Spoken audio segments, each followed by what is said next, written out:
សុខផាសុខចម្រើនចៅ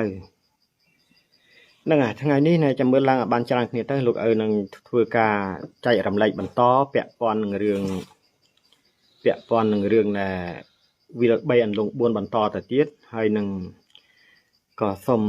ចែករំលែកឲ្យកូនទាំងអស់គ្នារៀនស្គាល់ខ្លួនឯងឲ្យច្បាស់នោះតើ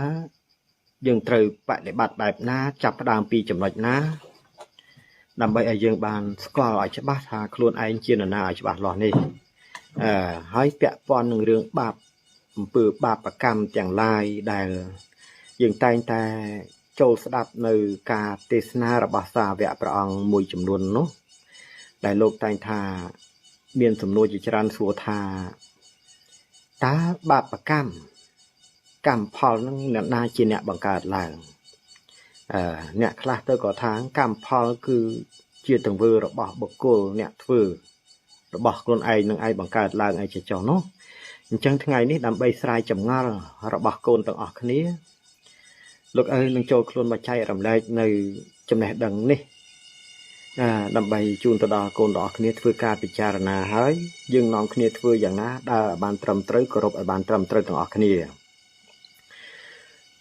ហើយឆ្លៀតឱកាសនេះវាជាពេលវេលាមួយល្អណាស់ដែលកូនទាំងអស់គ្នាមិនអាចចេញពីផ្ទះបានអញ្ចឹងមានតែនាំគ្នាស្ដាប់ពធនេះហើយដើម្បីឲ្យចិត្តនឹងជ្រះថ្លានៅពេលដែលយើងមានទុក្ខសោកទាំងឡាយគឺមានតែប្រធរនេះឯងទៅលួងលោមដួងចិត្តរបស់មនុស្សគ្រប់គ្នាអញ្ចឹងទេសង្ឃឹមថាកូនទាំងអស់គ្នានាំគ្នាខិតខំធ្វើយ៉ាងណារៀនស្គាល់ខ្លួនឯងហើយរៀនទម្រោមចិត្តរបស់ខ្លួនម្នាក់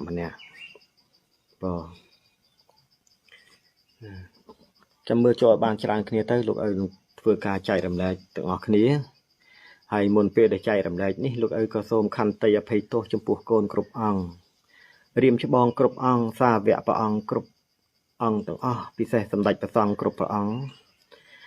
បើសិនជាទូលបង្គំខ្ញុំបកករណាមានដេកាខុសឆ្គងត្រង់ចំណុចឃ្លាឃ្លោងកន្លែងណាក្តីក៏សូមឲ្យទេវៈទាំងឡាយឬក៏សាវកព្រះអង្គគ្រប់អង្គកូនទាំងអស់ខន្តីអភ័យទោសចំពោះលោកឪនេះផងទៅចោះហើយក៏សង្ឃឹមថាបានការកែប្រែមកវិញនៅចំណុចខុសទាំងឡាយ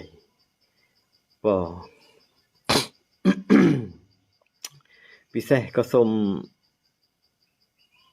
ជម្រាបទៅដល់កូនទាំងអស់គ្នាដែលបានចូលមកស្ដាប់លោកឪទេសនាប្រធរទៅតាមទេវកថានីមួយគ្រប់គ្នាថាសូមឲ្យកូនទាំងអស់គ្នាដែលខមមិនចូលនៅទីនេះធ្វើយ៉ាងណាកុំឲ្យខមមិនពាក្យពេចន៍សម្ដីកន្លែងណាដែលជាការប្រមាថដែលប៉ះពាល់ទៅដល់ព្រះមហាក្សត្រក្តីប៉ះពាល់ទៅដល់ប្រមុខដឹកនាំរាជរដ្ឋាភិបាលធំក្តីក៏សូមកូនមិនត្រូវប្រើពាក្យឬក៏ទៅសេខមមិនណាមួយក្នុងការប្រមាថទៅដល់អស់លោកនោះទេហ្នឹងហើយនៅពេលណាដែលកូនទាំងអស់គ្នាបានរៀនស្គាល់ខ្លួនឯងច្បាស់មនុស្សទាំងឡាយដែលកូនទាំងអស់គ្នាធ្លាប់តែស្ដីបន្ទោសធ្លាប់តែមើលគេនៅក្នុងផ្លូវខុសនោះកូនប្រកាសជាបានភ្ញាក់ខ្លួនវិញថារឿងទាំងឡាយដែលយើងបានចោទប្រកាន់ទៅលើបុគ្គលណាម្នាក់ដោយមិនបានពិចារណាដោយមិនបានស្គាល់ខ្លួនឯងឲ្យច្បាស់ទេឃើញទេអានេះគេថាសម្រាប់ជ្រុលទៅហើយណាទើបដឹងថាខុសក្រោយអាហ្នឹងពិបាកហើយដោយលោកឲ្យចែករំលែកទៅកូនទាំងអស់គ្នាថានៅលើផែនដីនេះឲ្យតែជាមនុស្សភាគតិចណាស់ដែលមនុស្សស្គាល់ខ្លួនឯងច្បាស់លាស់ក្រៅពីនោះគឺសុទ្ធតែជាមនុស្សដែលអត់ស្គាល់ខ្លួនឯងច្បាស់លាស់ទេណាឲ្យស្គាល់អញ្ចឹងក្នុងថ្ងៃនេះមុនពេលដែលលោកឪចូលមកចែករំលែកបកស្រាយអំពីទំនាយវាល3អន្លង់4បន្តនោះលោកឪសូមឲ្យកូនទាំងអស់គ្នារៀនស្គាល់ខ្លួនឯងរៀនស្គាល់មនុស្សឲ្យច្បាស់តើមនុស្សបន្ទាប់ពីមនុស្សទៅហ្នឹងមនុស្សមានបែងចែកជាប្រមាណសាខាមនុស្សកាលណាយើងរៀនស្គាល់អានឹងច្បាស់ទើបយើងច្បាស់ថារឿងទាំងអស់នេះគឺវាបែបនេះឃើញទេ តាក់ទងនឹងផលកម្មទង្វើបាបកម្មទាំងឡាយដែលមនុស្សគ្រប់គ្នាកំពុងតែធ្វើដោយរាល់ថ្ងៃហ្នឹងសាងបាបកម្មដោយខ្លួនឯងរាល់ថ្ងៃនេះអ្នកខ្លះក៏ដឹងខ្លួនអ្នកខ្លះក៏មិនដឹងខ្លួនហើយថាធ្វើនឹងខុសក៏នៅតែជំរុញចិត្តឲ្យធ្វើនៅរឿងខុសតើអាហ្នឹងមកពីអីគេទេអញ្ចឹងហើយបានជាសាវកព្រះមួយចំនួនលោកទេសនាបដៅយើងនោះបដៅថាម៉េចកូនខ្លះសួរថាតើបាបកម្មជាស្អីបាបកម្មវាជាទង្វើរបស់បុគ្គលអ្នកសាងឡើងដោយខ្លួនឯងប៉ុន្តែយើងក៏គួរសួរទៅសាវកព្រះអង្គវិញថាតើបុគ្គលដែលសាងជាទង្វើបាបកម្មដោយខ្លួនឯងបុគ្គលនោះជានរណាជាមនុស្សឬក៏ជាបិសាចឬក៏ជាខ្មោចឬក៏ជាឆ្កែយើងត្រូវសួរឲ្យច្បាស់តទៅវិញចេះទើបយើងវាអស់ចម្ងល់នៅក្នុងចិត្តពីព្រោះគ្រប់សាវកព្រះអង្គលោកតែងតែបដៅយើងឲ្យដើរក្នុងផ្លូវល្អក៏ប៉ុន្តែសាវកព្រះអង្គខ្លះលោកអត់បានទម្លាយនៅសច្ចធម៌របស់មនុស្សពិតប្រាកដលោកបានត្រឹមដឹងតាមគម្ពីរមួយចំនួនក្តីមើលទៅឃើញថាបាបកម្មវាជាទង្វើរបស់បុគ្គលជាអ្នកធ្វើដោយខ្លួនឯងនោះគ្មាននរណាធ្វើឃើញទេទៅស្រាយអញ្ចឹងប្រាប់មនុស្សប៉ុន្តែបើមនុស្សនឹងគាត់ឆ្លាតគាត់សួរវិញថាតើបុគ្គលនឹងជាស្អី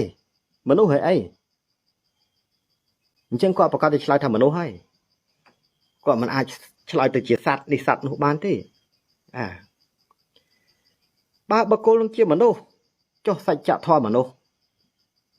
ក្រែងយើងស្គាល់ហើយតាមនុស្សសច្ចធម៌មនុស្សដែលបានចាប់កំណើតពីផ្ទៃម្ដាយមកភ្លាមហ្នឹងបានន័យថាមនុស្សនោះទៅទេស្អាតនៅនរកោបាបក៏មិនយកមកបុណ្យក៏មិនយកមកទ្រព្យសម្បត្តិក៏មិនយកមកឈ្មោះខ្លួនឯងក៏មិនយកមកមកហ្នឹងគឺមកចាប់ផ្ដើមសារជាថ្មីនៅលើផែនដីហ្នឹងសម្រាប់បុគ្គលមួយមកហ្នឹងហើយប្រកបទៅដោយសភាវៈល្អគ្រប់យ៉ាងនៅក្នុងនគរកាយមនុស្សហ្នឹងពាក្យថាមនុស្សហ្នឹងឃើញទេបានន័យថាឲ្យតែជាមនុស្សអសរមនុស្សហ្នឹងមនុស្សហ្នឹងពីដើមឡើយនឹងវាល្អសផូរផង់វាជាសភាវៈមួយល្អសផូរផង់ទាំងក្នុងទាំងក្រៅរួចបាត់ទៅហើយចុះបើសិនជាយើងចោទថាទង្វើបាបកម្មមនុស្សជាអ្នកសាងឡើងវាខុសពីសច្ចធម៌មនុស្សបាទឃើញទេពីព្រោះមនុស្សល្អបរិសុទ្ធម្នាក់សូម្បីតែចិត្តទៅចំណានគេក៏គ្មានចិត្តទៅខឹងអ្នកណាម្នាក់ក៏គ្មានចិត្តចាត់ទុកអ្នកណាម្នាក់ជាសត្រូវក៏គ្មានដែរពីព្រោះនៅក្នុងនគរកាយរបស់មនុស្សមួយអង្គហ្នឹងគ្រប់គ្នាហ្នឹងវាពោពេញទៅដោយសភាវៈល្អគ្រប់យ៉ាងទាំងអស់បង្កប់នៅសភាវៈធម៌ជាច្រើនគេដែរសម្រាប់ឲ្យបុគ្គលម្នាក់ដែលមកចាប់កំណើតសារជាថ្មីចាប់ផ្ដើមសារជាថ្មីរបស់ខ្លួនម្នាក់ហ្នឹងខិតខំស្រាវជ្រាវនៅអត្តកម្បាំងសច្ចធម៌ទាំងឡាយដែលមាននៅក្នុងនគរកាយរបស់ខ្លួនហ្នឹងឲ្យបានច្បាស់លាស់ហើយចុះបើយើងគិតថាទង្វើទាំងឡាយបាបកម្មទាំងឡាយគឺ